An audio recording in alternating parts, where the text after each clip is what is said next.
अस्सलाम वालेकुम दोस्तों, की हाल है? सब ठीक ने? अच्छा भाईजान, अज एक बहुत ही ज़बरदस्त नुस्खा कंपनी का लैके तुहाडे कोल हाज़र होए हाँ।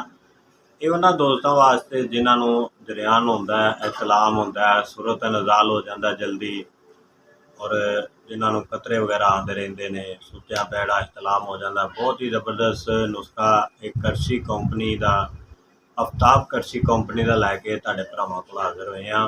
इस नुस्खे के अंदर असी अज तुहानूं ऐसी मजून का तरीका इस्तेमाल दसांगे और उसके फायदे दसांगे।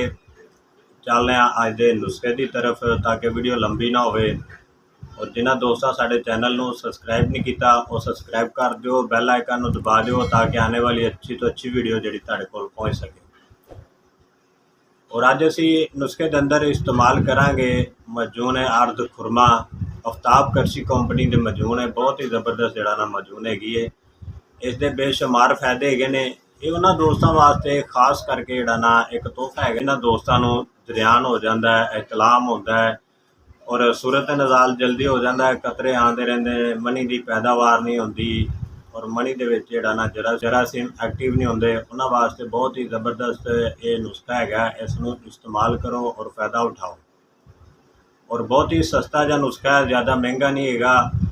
एक छोटी डब्बी मिलती है, तुसी जड़ा ना वड्डी डब्बी लैके इस्तेमाल करनी है। और इसके बेशुमार फायदे है ने। इसनों इस्तेमाल करो, इस तो फायदा उठाओ।